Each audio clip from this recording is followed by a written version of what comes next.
isinitti dabala jedheen amana jireenya nama kana dhaga'u hundumaaf waaqayyo ergaa gaarii akka dabarsu nan amana namni kana dhaga'u faffacaasuu dandeessu hiruu dandeessu sheerii gochuu dandeessu namoonni warri kaan yoo itti fayyadaman baay'een gammada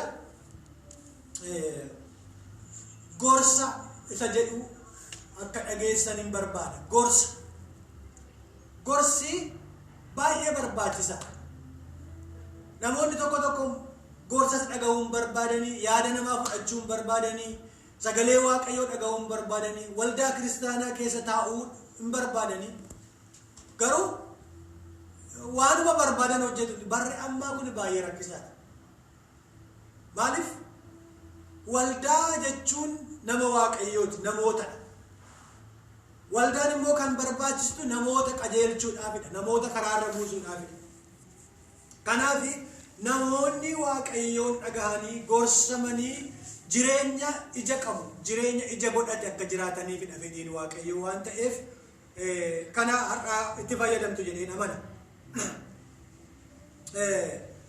macaafa qulqulluu keessatti gorsi gaariin iddoo jirutti gaarummaatu jira gorsi jallinaa iddoo jirutti immoo kufaatiitu jira maatiidhaaf waldaadhaaf jireenya dhuunfaaf biyyaaf gorsi baay'ee barbaachisa waa'ee gorsaa baay'ee dubbachuu dandeenya itti seensuma isaaf mee introdakshinii mataa dubbanna irra guddaa har'a yoo danda'e nan fixa yoo danda'u baadhee kutaa lammaffaa torbee dhufuu itti fufuu nan danda'a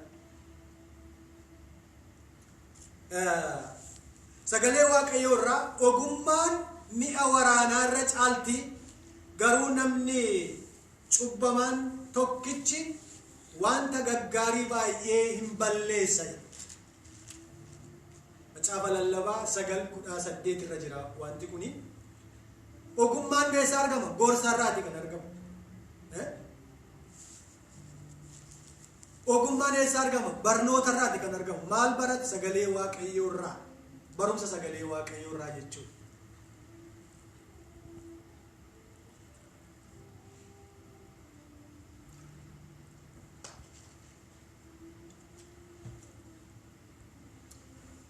ogummaan mi'a waraanaa irra caalti namoonni waraanatti hirkachuu danda'u meeshaa lolaatti hirkachuu danda'u baay'ina loltootaatti hirkachuu danda'u ogummaan garuu sanarra caala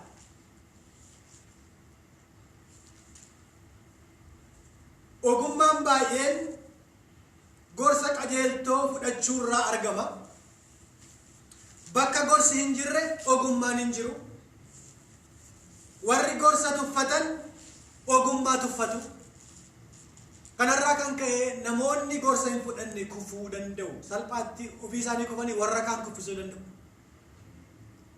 maatii isaanii kuffisuu danda'u biyya kuffisuu danda'u yoo ogummaa hin qaban ta'e yoo gorsa hin fudhatan ta'e namoonni macaafa abboota firdii boqonnaa 18 lakkoofsa 5-6 waa tokko argitu abboota firdii kan barreeffame macaafa Iyyaasuutti aaneeti Iyyaasuun Musee jalatti baratee ogummaa Musee irraa barateeni waan baay'ee hojjeteera garuu isa booddee dhaloonni tajaajila itti fufu leadershipidhaaf nama biraan qopheessine ture Iyyaasuun kanarraa kan ka'e erganni xumuree booda tajaajila isaa erganni fixee booda itti fufee kan iddoo isaa bu'ee tajaajilu hin turre kanaaf namni hundumtuu akkuma garaasaa jiraata ture abboota firdii jechuun zamana masaafinti jedhamu namni hundumtuu waanuma garaasaa hojjetaa iddoo jirutti waanuma fedhasaa jiraata bara sanatti waaqayyo maal jedha jechuun badaan jiru garuu hafuurri waaqayyo namoota barbaade darbee warra akka Geediyoon faa warra akka Saamsoon faa warra akka Dibooraa faa bara sana kan isaan mul'atan kutaa kutaatti bakkuma bakka jiranitti hojii hojjetu ture tajaajilu ture waaqayyo hafuura waaqayyo dhaga'u ture waan ta'eef har'as waaqayyo namni gadhiisan idduma arge waanuma barbaade waanuma isatti tole haa hojjetu iyyuu malee waaqayyo namni barbaadu har'as gola isaa keessa illee numa jira maqaan waaqayyo kan eebbifame haa ta'u bara sana keessatti namni tokko gargaarsa barbaade bara namnu waaqayyoon hin yaadanne namni waaqayyo maal jedha mee waaqayyo irraa nuu dhaga'i mee waaqayyo nuu kadhadhu waa'ee kanaa jechuu irraanfatetti dargaggeessi tokko ogeessi tokko gara lubaa dhaqeetu gorsa gaafate jedha sagaleen waaqayyo kanarratti isaan dargaggeessichaan yaanni nuyi adeemnuufi kuni wal nuuf qixxaata yoo ta'ee fi hadaraa waaqayyoon nuuf kadhadhu jedhan. Lubichi yaadni isin adeemtanii fi kun waaqayyo duratti fudhatamaadha, nagaadhaan dhaqii jedhe. Maqaan waaqayyoo haa eebbifamu. Ogeessi waan karaan balballi banameef cal jedhee hin deemu. Gorsa barbaachisa. Ogeessi otuu hin qajeelin, otuu hin jalqabiin fedhii waaqayyoo gaafata. Erga kasaaree booda miti, erga adeemee karaa ga'ee guggufatee kufee booda miti. Otuu hin jalqabiin waaqayyoon gaafata.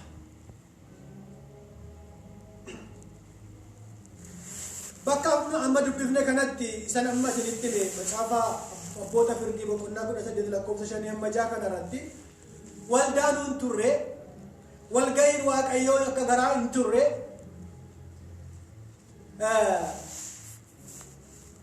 namichi bara abboota firdii keessa, bara bara gaggeessuun hin jirre keessa, bara gaggeessaan hin jirre keessa, bara namuu akkuma garaasaa akkuma barbaade jiraatu keessatti lubarraa nama waaqayyoo barbaadeetu, luba jechuun waldaa keessa nama gaggeessu barbaadee argatee mee waaqayyoon naa gaafuu jedhe.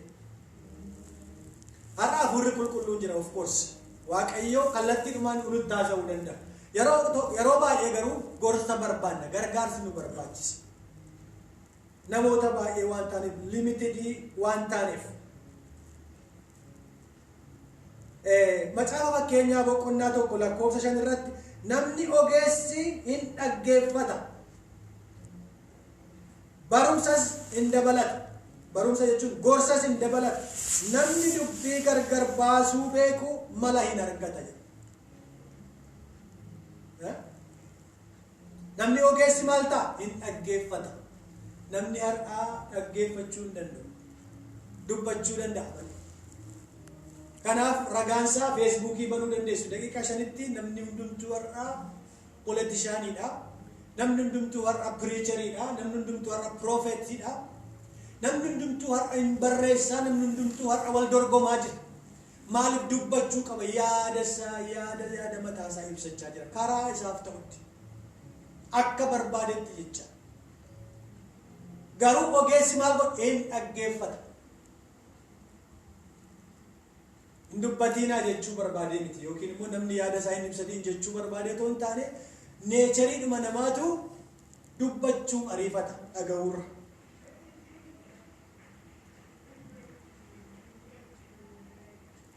Namni ogeessi dhaggeeffata. Kanaaf Yaaqoob yeroo baay'ee innaa gorsu namni dhaga'uudhaaf kan ariifate haa ta'u, dubbachuudhaaf suuta haa jedhu jedhe. Ogummaa horachuudhaaf, gorsa fudhachuudhaaf dhaggeeffachuutu baay'ee gaariidha. Namni har'a dhaggeeffachuun gurratti isa kanaan dhaga'uu qofa doon taane dhageestiin keenya keessa jira, dingishaan jira gurra keenya kanarra kan adda baasu.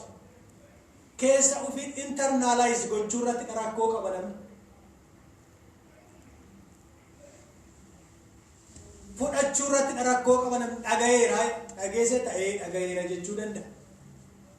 Dhaggeeffachuuf dhagahuun gargar. Dhagahuuni any noise qilleensiyyuu sagaleen isaan dhagahamu. Wanti dhaggeeffatamu garuu internalize gochuu, process gochuudha, keessa ofii wajjinii wal fudhachiisuu jecha. Kanaafuu dhagahuun baay'ee barbaachisa bolaa. Isa dhoksaatti nama jaallaturra isa mul'inatti nama ifatu wayya. Dhungachuu diinarra rukutee madeessuu nama jaallatu wayyaa. Solomoon eeguu dubbatu macaafa fakkeenyaa boqonnaa 27 lakkoofsa 5 amma 6. Isa dhoksaatti nama jaallaturra isa mul'inatti ifatu wayya yookiin si gorsu wayya jecha. Namni baay'een har'aa namni face to face yoo isatti dubbate hin jaallatu. Karaa koora dhaabbatee yookiin immoo nagoomateetu isiniin jechuu danda'a. Wanta hin taane hin ta'u kun yoo jechuun nama isiniin jedhu hin jibbiina. Kun isin baasu nama isiniin jedhu hin jibbiina. Maaliif macaafni qulqulluun kun ragaa nuu ba'a. Isa dhoksaatti si jaallaturra mul'inatti isa si ifatu wayya, isa si gorsu wayya. Dhungachuu diinarra rukutee madeessuu nama si jaallatu wayya. Namni keenya garuu baay'ee isa baay'ee naman quuquu oolin isin quuquun isin tuquu. Yeroo tokko tokko namni nu quuquu jiraachuu qaba. Namni nu dhukkubsu jiraachuu turre jira. Hin jiru jettanii yaaddu, hin barbaachisu jettanii yaaddu. Hin barbaachisa. Maaliif qajeelchuudhaaf hidhanne? Waaqayyoo gara guddinaatti, gara karaa qajeeltootti, gara jireenyaatti isa nama geessudha inni.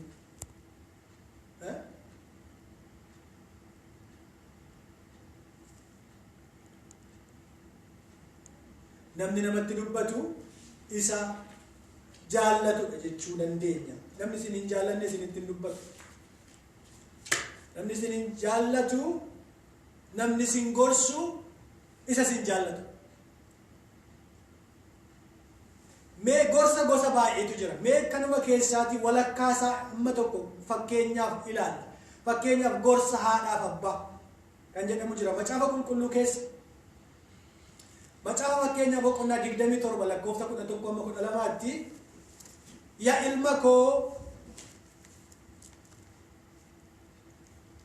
ilma koo nama ana arrabsuuf deebii kennuu akka hin danda'utti ati ogeessa ta'i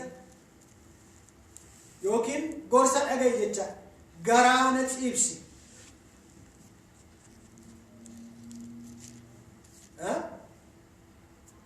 Namni hubannaan wanta hamaa argee jalaa dhokata. Yaa ilma koo nama ana arrabsuuf deebii kennuu akka hin danda'utti adaraa kee gorsa koo dhaga'i. Namni ilmi abbaan hin dhaga'u taanaan abbaan maal ta'a? Hin ceera jechuudha. Hin saalfata, hin qaanfata. Ilma isaatti qaanfata, intala isaatti qaanfata jecha. Warra na arrabsaniif deebii kennuu hin danda'u kana yoo ta'u baate, yoo ati na qaanesita ta'e, yoo ati na salphifta ta'e, gorsee gorsa koo hin fudhattu yoo ta'e, sababii keef nan tuffatamaa jechaa jira abbaa. Kuni Solomoontu dubbate kana. Fakkeenyadha Solomoon abbaa isaa Daawit gorsee ture. Abbaa isaarraa dhagayeera. Innis iddootti gorsarraa kaatee garuu akkan kufaatii isaaf ta'e sin argina macaafa qulqulluu keessa jiranis.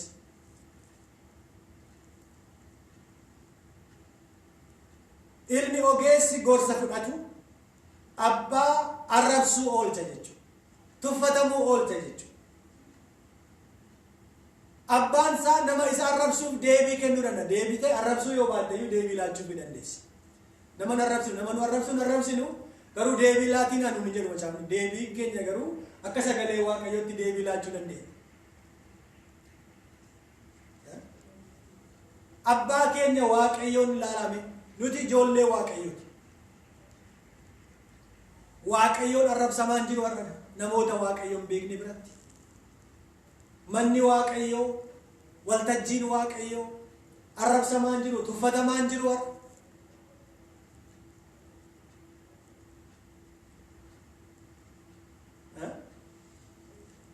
Raajonni baay'een mana waaqayyoo arrabsiisaa jiru. Paastoroonni baay'een mana waaqayyoo arrabsiisaa jiru.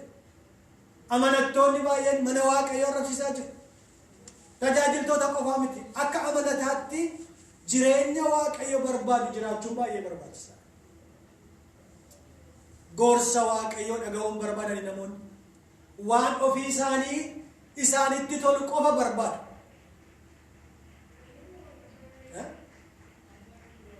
Kanaaf waaqayyoon qaana haalaa ta'a. Sababii keef sababii koof. Hin gammada moo hin qaanaa waaqayyo? Hin ceera moo hin kolfa waaqayyo?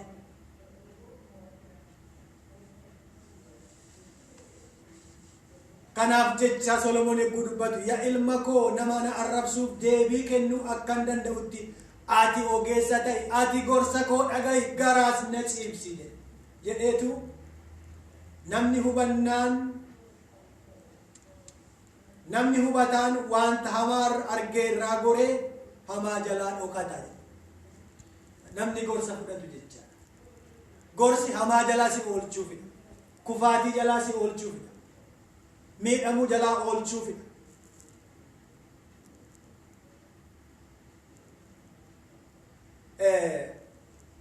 Daawit yegguu dulloomee gara umurii isaa dhumaatti dhiyaatu ilma isaa Solomoniin waameetu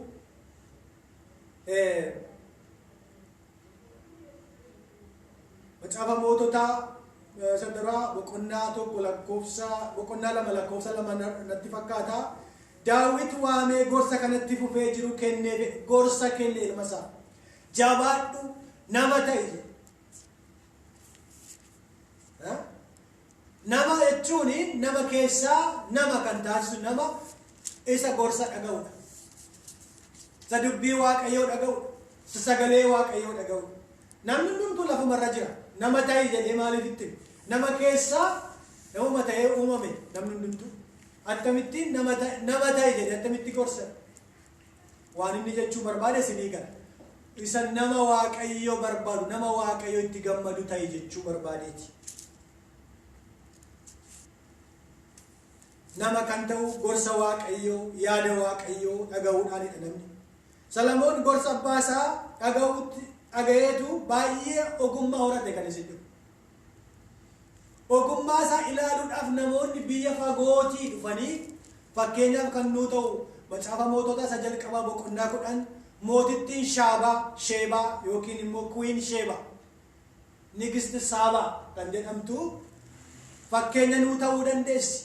Urgooftuu qumbii qabeenya adda addaa fuutee Solomoniif isa daawwachuu ogummaa isaa daawwachuuf. Ogummaan yogguu jiraatu kan si ilaalu baay'ee jira, kan si daawwachuu barbaadu baay'ee jira, kan si hawwu baay'eetu jira. Nama ogummaa hin qabne immoo namni barbaadu hin jiru.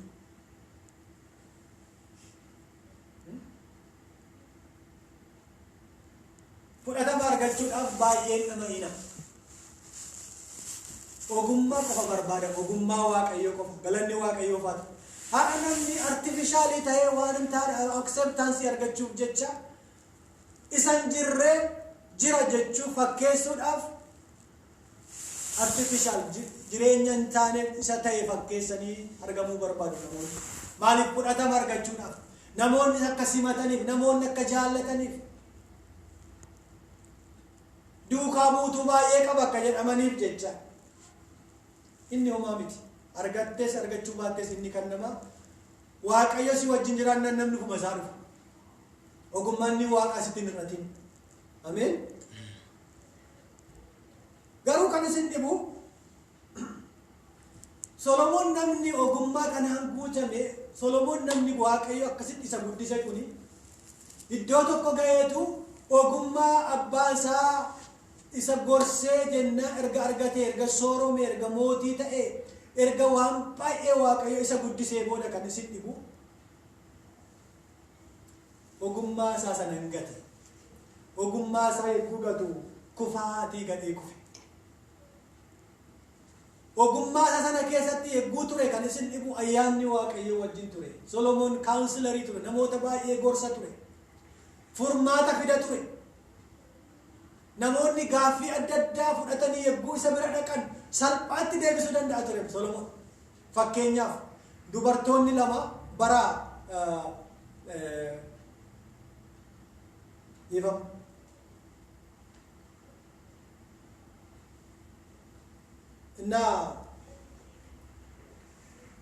Solomoon beekumsa kanaan erga beekame, erga Waaqayyo ol isa qabee booda garuu iddoo tokko gahee maal ta'e iddoo sanarraa ka'ate. Maal godhe Waaqayyo nana ol isa qabu? Dubartoota Waaqa hin beekne, dubartoota Waaqa hin waaqessine, dubartoota Waaqa ormaa waaqessan 1,000 dubartii 1,000 bifa ishee yoo adda baafachuu hin danda'ama? Inkwani relationship wajjin uumuudhaaf miti. 1,000 women.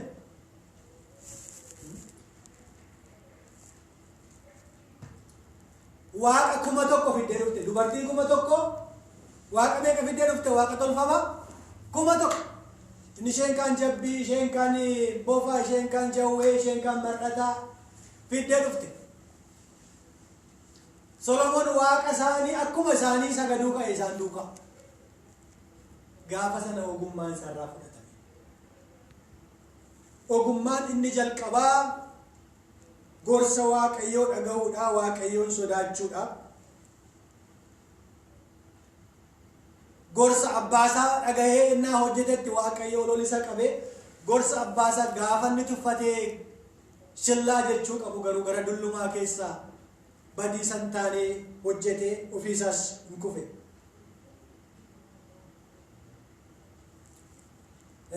Kanaafi namni amanee luluk Solomoon nama Waaqayyooti. Namoota Waaqayyoo warra hin taane wajjin gaa'ela baay'ee uume jecha. Of course gaa'elli nama tokko gidduuti. Dubartii tokko dhiira tokko gidduu kan ta'u qabu inni irra darbaayyuu kuma tokko ta'e isumaayyuu warra Waaqa hin beekne, warra wangeela hin beekne, warra gooftaa hin beekne wajjiniin amanataan wal fuudhuunsaa rakkoonsaa kana. Erga wal fuudhee namni walii kun jaan dandeenyee fi dargaggoota waan taataniif ilaalladhaa adeemsa keessa. Nama wangeela hin beekne booda yogguu ati faarfattu hin sirbiti yoo ta'e, hin sirba yoo ta'e baay'ee qoromsa sitti ta'a. Kadhachuu inni ati kadhattu inni waan biraa ilaala yoo ta'e, isheen waan biraa ilaalti yoo ta'e siif qoromsa. Kanatu rakkisee Solomoon Waaqayyoorraa kaachise. Kanarraa kan ka'e equally yoked, wanjoo wal qixa kan hin taane yookiin unequally yoked relationship rakkina inni fidu keessaa tokko. Kanaaf Qorontoo isa lammaffaa boqonnaa 6 lakkoofsa 11 amma 15tti ilaaluu dandeessu waa'ee kana. Waa'ee gaa'elaa isinin barsiisa gara fuulduraatti gooftaan na gargaara. Lakkoofsa 11 amma 15tti yaa warra Qorontos nuyi afaan guunnee isinitti dubbanne garaan keenyas isiniif bal'aadha. Isintu garaa nutti dhiphate malee nuyi garaa isinitti hin dhiphanne. Akkuma nuyi garaa isinitti bal'anne isinis immoo garaa nutti bal'adhaa jedheen akka ijoollee kootitti isinitti dubbadha. Warra hin amannee wajjiniin walitti hin hidhatinaa. Qajeelinniif jallinni maal walitti qabu? Ifniif dukkanni tokkummaa maalii qabu ree? Kiristoosiif seexanni attamittiin walii galuu ree? Inni amane isa hin amannee wajjiniin biraa qooda maalii qaba ree? Nama jaallachuun hambiraati. Nama hundumaan jaallanne sanyii namaa kan ta'e hundumaa, ala namaa kan ta'e hundumtuu jaallachuun gaarii. Relationshipiin kuni, qunnamtiin kuni mana tokko keessa, siree tokkorra, manyitaa tokko keessa hamma gaafa duututti namni ati wajjin jiraatu, intalli ati wajjin jiraattu, ilmi ati wajjin jiraattu garuu nama amanee ta'uunsaa barbaachisaa ta'uunsaa asirratti. Maaliif wajjin kadhachuu qabda? Maaliif wajjiniin faarfachuu qabda? Maaliif wajjiniin waaqeffachuu qabda? Waldaa jechuun, charchii jechuun maatiidha. Jalqaba maatii ofii keessatti tolchu. Kadhannaa waldaa mana keenyatti hin beekne waldaatti kadhachuu hin dandeenye. Lallaba mana keenyatti hin tolchine waldaa dhagnee lallabuu hin dandeenye. Kanaafi gorsi baay'ee barbaachisaa. Gorsa dhagahuunis immoo baay'ee barbaachisaadha kan jedhamee kana fa'iif fakkeenyaaf kun.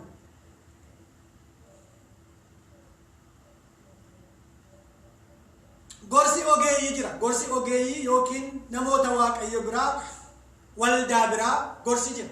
Professionals biraa namoonni gorsi jira. Kaawunsilaroota biraa gorsi jira. Fakkeenyaaf Macaafa Isaayyaas raajichaa boqonnaa 1 lakkoofsa 26 ani abboota firdii kee akka duriitti warra gorsituu kee akka yeroo jalqabaatti siif nan deebisa. Kana booddee ati mandara qajeelummaa keessa jiruu fi mandara amanamtuu hin jedhamtani. Abboota firdii kee akka duriitti warra gorsituu kee akka yeroo jalqabaatti. Eenyuuf dubbata Waaqayyo? Israa'eliif dubbata, Tsiyooniif dubbata ture, biyyaaf dubbata ture. Waaqayyo waa'ee biyyaa isa gashu jettanii yaaddu? Waa'ee biyyaa isa gasha Waaqayyo. Waa'ee maatii isa gasha Waaqayyo. Waa'ee koo maaltu isa gashee hin jedhina. Waa'ee kee si gasha Waaqayyoon isa gasha. Waa'ee koo maaltu gashe nama waldaa gaggeessu hin jedhina. Waa'een keessan na gashana. Maaliif? Waaqayyo ani na kaa'e isinii wajjiniin isiniin akkam gargaaruuf, isiniin akkam gorsuuf, isiniin akkam barsiisuuf. Kanaaf biyyaa waa'ee biyyaati iddoo kanatti kan arginu kan isin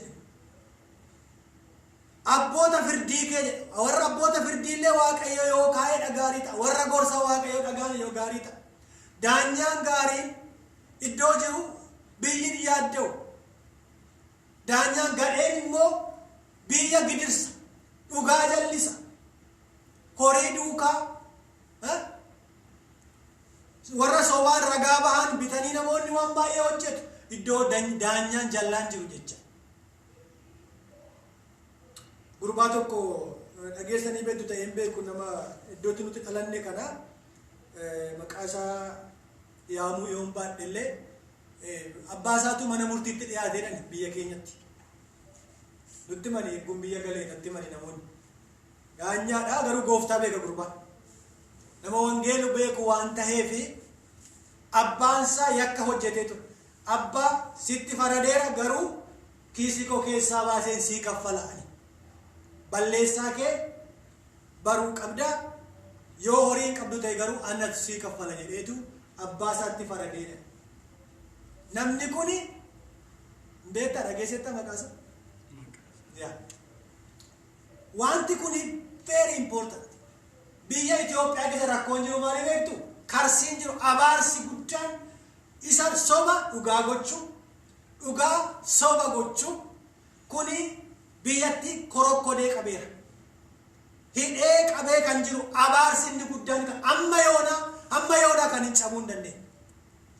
Amma yoona sobni furdachaa jira. Of course amma fayyoo furdatee cituun isaan oolu gaaf tokko. Soba furdisaa jiru har'allee namoonni. Abboota firdii kee akka duriitti warra gorsitoota kee akka yeroo jalqabaatti siif nan deebisa. Waaqayyo hin deebisa. Ameen.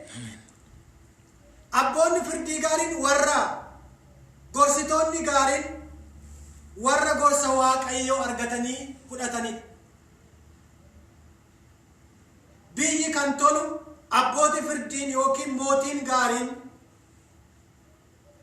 warra gorsa Waaqayyo dhagahan yoo ta'ani. Macaafa qulqulluu keenyarraa akkasuma Isaayyaas boqonnaa 9 lakkoofsa 6 mucaan nuuf dhalateera, ilmis nuuf kennameera, humni mootummaa isaa gatiittii isaarra jira. Maqaan isaa gorsaa, dinqii, Waaqayyo jabaa, abbaa bara baraa, angafa nagaa hin jedhama. Maqaan Waaqayyo haa eebbifamu. Inni eenyudha? Iyyesuus. Yoo dandeessan macaafa qulqulluu keessan fidaa. Elektirooniksii nama waraabu qofaan otoo qabatee natti tola. Use your Bibles if you can next time. Maaliif habiitii keenya sa'aatittiin kun Waaqayyooti. Elektirooniksiin distraakshinii baay'ee qaba. Otoo isin hin beekin advertaayizii isinitti dhufa.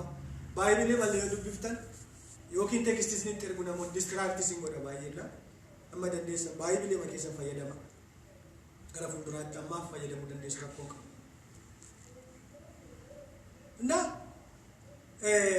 Gorsaan iddoo kanatti mucaan nuuf dhalateera, ilmis nuuf kennameera, humni mootummaa isaa gatiittii isaarra jira. Maqaan isaa gorsaa, dinqii, Waaqayyo jabaa, abbaa bara baraa, angafa nagaa hin jedhama. Waa'ee inni dubbatan iddoon kuni waa'ee gooftaa Yesuusii kan dubbatu. Isaayyaas raajichatu fagootti arge Yesuusin. gorsa dinqii bara bara abbaa bara bara hangafa nagaa inni jedhamu Yesuus. Iddoo Yesuus jiru nagaatu jira. Iddoo Yesuus jiru gorsa gaariitu jira. Mana Yesuus jiru gorsa Waaqayyootu jira. Sagalee Waaqayyootu jira. Ayyaana Gooftaatu jira. Maqaan Gooftaa kana eebbifame haa ta'u. Kanaaf gorsaan dinqineessa bira yoo jettan soorsiinsaa Gooftaa bira. Burqaansaa Yesuus. Macaafa fakkeenyaa boqonnaa 11 lakkoofsa 14 irratti maal akka jedhu beektu gaggeessaan yoo itti hir'ate sabni hin kufa. Gorsituun yoo baay'atu garuu biyyi nagaatti jiraata. Gaggeessaan yoo itti hir'ate maal ta'a? Biyyi maal ta'a? Hin kufu.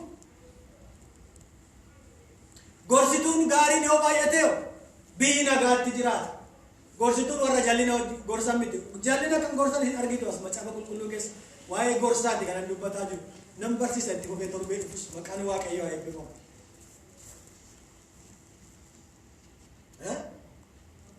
Gaggeessaan yoo itti hir'ate sabni maal ta'a? Hin kufa. Gorsituun yoo baay'ate biyyi nagaatti jiraata.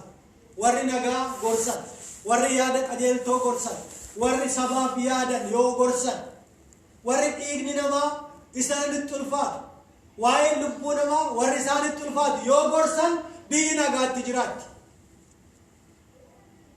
Warri waa'ee kanaa dhimma hin qabne dantaa ofii isaanii qofaa barbaadan namoota garaa ga'uudhaaf warri barbaadan yoo gorsan immoo maal ta'a? Biyyiin kufti. Namoonni tokko tokko yogguu ofii isaanii kufanii warra kaan fudhatanii kufuu barbaadu. I'm sorry. Yeroo baay'ee seenaa biyya Itoophiyaa keessatti kan arginu amma yoona mootonni otuma kufuun isaanii beekanii otuma gatantaraa jiranii didanii hin kufnu jedhanii otoo hin jaallatiin gaafa kufan garuu biyya wajjinii biyya fudhatanii kufaa turan amma yoona. Saayikiliima kanatu deemaa jira amma yoona erga dhalannee kan nuti beeknu seenaan kanuma. Macaafa qulqulluurraa Naabukodonoosoor mootichi biyya Baabiloonii bulchaa kan ture. Sabni Waaqayyoo Israa'el ennaa booji'amanii biyya ormaatti biyya boojuu keessa turan abjuu tokko akka inni arge macaafni qulqulluun nutti hima. Abjuu sana hiikuu waan hin dandeenyeef ogeessota barbaade, warra gorsitoota barbaade, warra gorsuu danda'an maqaan Waaqayyoo kan eebbifame haa ta'u. Gorsitoonni baay'ee barbaachisoo akka ta'an mootonni durii illee beeku ture. Mootonni Waaqayyoon hin beekne warri wangeela hin beekne illee beeku ture jecha. Ogummaan yookiin gorsi qajeeltoon kan bira kan argamu Waaqayyo biraati. Maqaan Gooftaa keenyaa bara baraan kan eebbifame haa ta'u. Kanarraa kan ka'ee gorsitoota barbaadan achi keessatti Daani'eel argame. Gorsitoota keessaa warra abjuu hiikuu danda'an keessaa Daani'eel nama tokko ture. Mootiin Gibxii abjuun itti hammaatte macaafa seera uumamaa boqonnaa 41 mana keessanitti dubbisuu dandeessu. Mootichi gaafa abjuu argu abjuun suni baay'ee gaafa isa dhiphisu namoota isaatti himate nama abjuu naa hiikuu barbaade. Garbicha ta'ee kan gurgurame namni Hibruu Yoosef mana hidhaa keessatti akka abjuu hiikaa ture oduun isaa dhagahame. Maqaan Waaqayyoo eebbifamu. Namni Waaqayyoo eessa yoo jiraatu Waaqayyoo wajjin jiraannan iddoo jiru hundumaatti furmaata. Isaafillee Waaqayyoo aduu baase mataa isaa haaddate wayyaa isaa uffate ariifachiisaa fidaa jedhe mootichi. Amma dafaa fidaa Yoosef kan yaadee tureera. Namatti matee ture nan gatiin jedhe nama abjuu hiikee bitana gaaf tokko daraa barrisii dhufaaf jirti. Waaqayyo konatti dubbateera. Gaafa asii baate nan gatiin jedhee ture. Namichi isa yaadanne guyyaan Waaqayyo gaafa ga'u garuu ariitiidhaan ba'e Yoosef. Maqaan Waaqayyoo eebbifamu. Gorsa gaarii kennuu kan danda'u Yoosef ture. Furmaata gaarii kennuu nama danda'u ture Yoosef.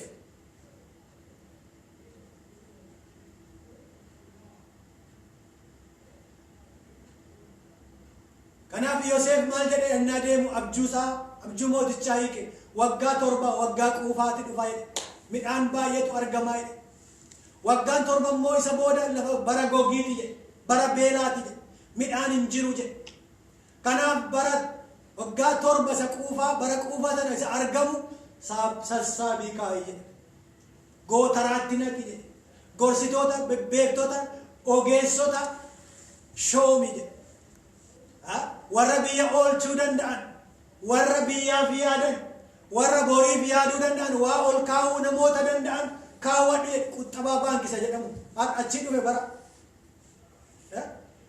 baankii qusannaa kan jedhamu jira biyya miti macaafa qulqulluu irraatti hundumtu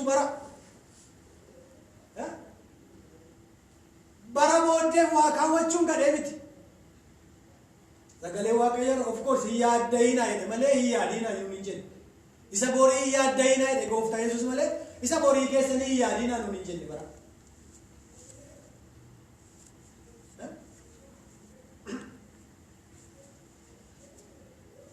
kanaaf Yoosef itti hime mootichi maal akka jedhe beektu si caalaa ogeessi eessa jira si caalaa namni gorsuu danda'u asuma shooma maqaan waaqayyoo eebbifamu shumaataatu jira bara waaqayyoon yoo ulfeessitan eessa yoo jiraatu waaqayyo si ulfeessa duuba dhaabatee ture Yoosef gajjallaa ture seexanni Yoosefin wayyaarraa baaftee sobaan itti masakkarsiistee boolla galeera Yoosef bara boollatti gatame achi mana hin hidhame mana Pheexifaaraa gale achi mana hidhaa gale sobaan ati mana Pheexifaaraa na qabate jette sobde itti ragaan bahame wayyaa isaa fudhatte kunooti wayyaa isaa gatee deeme ofiishee itti rarraatee qabattee wayyaa isaa waaqni dhugaa baasu gooftaan maccaa ogummaa isaa irraan fudhanne ture baratu dhufa waan ta'eef barri koon qabame jettanii tarii yoo gadi buutanillee waaqayyoon gadi hin dhiisina waaqayyoon yaadachuu hin dhiisina Yoosef garuu waaqayyoon hin dhiifne kan isin hamma sana ta'ee waaqayyoon hin dhiifne ture waaqessuun hin dhiifne ture tajaajiluu hin dhiifne ture ayyaanni waaqa itti madabalamaa ture maqaan waaqayyoo kan eebbifame haa ta'u furdatee itti dhufe dibanni waaqayyoo kanaaf har'a gorsatu barbaachisa gorsa dhaga'uun gaariidha gorsi immoo dubbii waaqayyoo keessa gorsinni guddaan dubbii waaqayyoo keessa jira haleluuyaa mee isa kanarratti dhaaba gara fuulduraatti guyyaa hambiraa dhufu kana torbee waaqayyoon ittan dabala kanuma dhaabannee hin kadhannaa maqaan gooftaa keenya kan eebbifame haa ta'u sagalee waaqayyoo gooftaan nuuf haa eebbisu